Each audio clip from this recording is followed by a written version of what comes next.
que la justice s'applique. La manière la plus transparente, mais la plus égale également, à tous les citoyens. Tous les citoyens. Si il est établi que la loi a été allègrement violée, il faut que la justice, avec des preuves concrètes, des procès équitables, pas des dossiers fabriqués contre X ou Y, à partir de ce moment, quel que soit le rang de la personne, il faut que la justice puisse s'appliquer. Et il y a aujourd'hui des dossiers qui sont en latence, qui attendent depuis longtemps et qui ne sont pas traités de manière conséquente. Et c'est pourquoi aujourd'hui le peuple n'y croit plus tellement à une bonne application de la justice. Et c'est un chantier qui nous interpelle tous. En ce qui me concerne, malheureusement, dans les limites de mes pouvoirs, je fais ce que je peux, mais c'est un chantier qui interpelle tout le peuple sénégalais, qui interpelle le gouvernement, qui interpelle la justice elle-même, tous les acteurs de la justice, et nous devons y travailler. Et enfin, le message panafricain.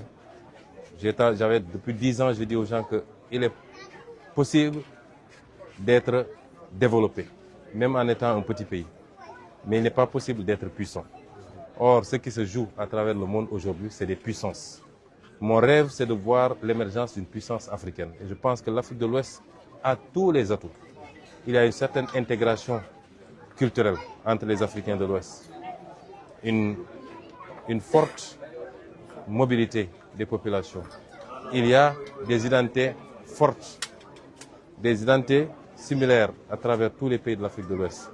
Nous avons pu mettre en place une organisation qui est celle qui fonctionne le mieux parmi les organisations sous-régionales en Afrique, qui est la CEDEAO. Et un petit cadre qui nous concerne, nous, lui ou moi. Tous les ingrédients sont là. Il faut que le leadership politique porte ce plaidoyer, mais en attendant, il faut que les peuples, parce qu'une intégration des leaders sans les peuples n'est pas une intégration.